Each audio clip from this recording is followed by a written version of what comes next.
485 BC, the land of Israel, conquered by the Babylonians, was a wasteland, uninhabited except for a few peasants eking out a bare existence.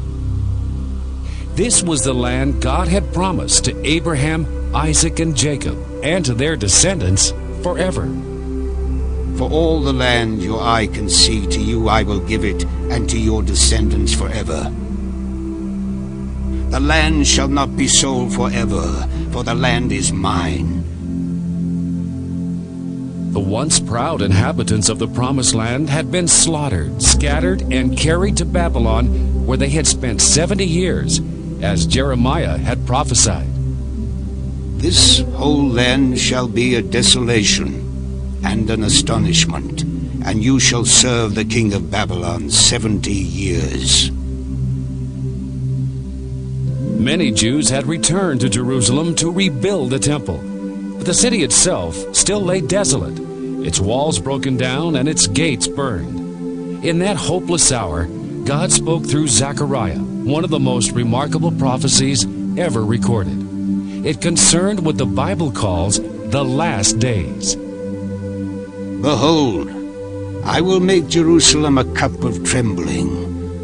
I will make Jerusalem a burdensome stone for all people.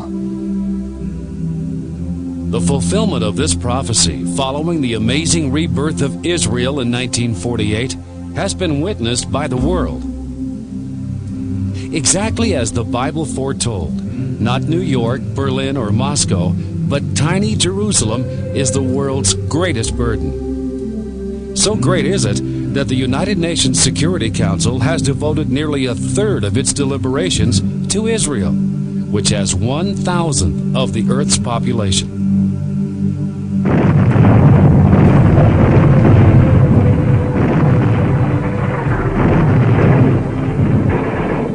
Jerusalem would not be the UN's #1 problem if Israel could be pushed around, but her military is the best in the world. In that day will I make the governors of Judah a torch of fire, and they shall devour all the people round about. The Lord shall defend the inhabitants of Jerusalem.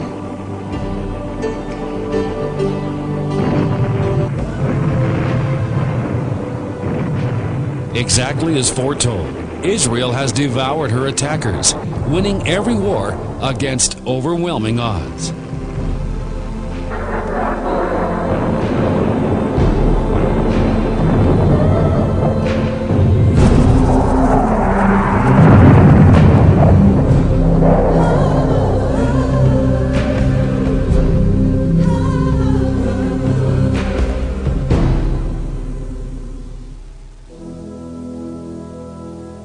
The angel Gabriel told Daniel that Jerusalem would be rebuilt, that 483 years later, Messiah would come.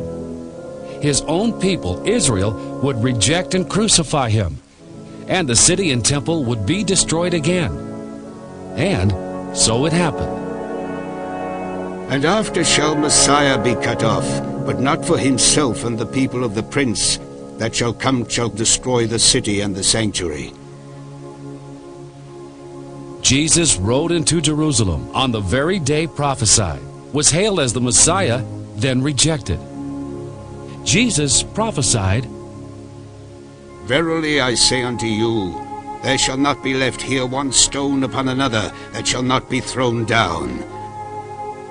And they shall be led away captive into all nations. In AD 70, exactly as Jesus foretold, the Roman armies under Titus sacked Jerusalem and left not one stone of Herod's temple upon another. More than 1 million Jews were killed, and the remnant were scattered to every nation. You shall be plucked from off the land you are about to possess, and the Lord shall scatter you among all people, from the one end of the earth even unto the other.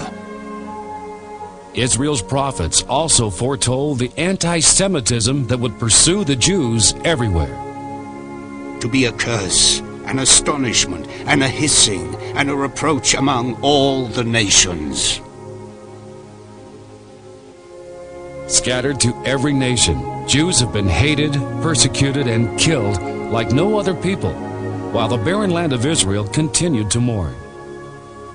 In 1867, a visiting Mark Twain wrote, Bethlehem, where the angels sang, is untenanted of any living creature. Palestine sits in sackcloth and ashes, desolate and unlovely. In another remarkable prophecy, Jesus declared, Jerusalem shall be trodden down of the Gentiles until the times of the Gentiles be fulfilled. Jerusalem has been fought over by every major power in history. The Babylonians held it, then the Medes and Persians. Alexander the Great took Palestine for the Greeks in 333 BC. Later, the Egyptians and Syrians alternately had it until the Romans. Islamic invaders took control, to be replaced by the Crusaders. Later, the Islamic Mamelukes of Egypt possessed Jerusalem. Then the Ottoman Turkish Empire ruled for about 400 years. And all through these centuries, the Jews lived there and suffered. Fulfilled Bible prophecies concerning Israel, Jerusalem, and the Jew provide irrefutable proof of God's existence and that the Bible is true. Most people think the Roman Catholic Crusaders freed the Holy Land for the Jews. In fact, they slaughtered the Jews and took that land for the Catholic Church. Pope Urban II, who organized the First Crusade, urged the Crusaders to start upon the road to the Holy Sepulchre, to wrest that land from the wicked race and subject it to yourselves. Hordes of volunteers, under the banner of the cross, massacred Christ's earthly brethren, the Jews, all along the route to Jerusalem. The crusade leader, Godfrey of Bouillon, vowed to avenge the blood of Jesus upon the Jews, leaving not one alive. Upon taking the city of David, the Crusaders chased the Jews into the synagogue and set it ablaze. Succeeding popes treated Jews as lepers without rights. Among them, Pius VII, Leo XII, Pius VIII, Gregory XVI. Hitler's abuse of German Jews leading up to World War II uncovered a simmering anti-Semitism that was actually worldwide. The ocean liner St. Louis, crammed with 1,100 Jewish refugees, was turned away from every port in South, Central, and North America. Those 700 had valid papers for entering the U.S. President Roosevelt sent them back to perish in Hitler's ovens. Even Switzerland turned fleeing Jews back to their murderers and acted as Hitler's banker, holding billions of dollars for the Nazis in gold and funds stolen from Jewish victims. By the end of World War II, God's promise to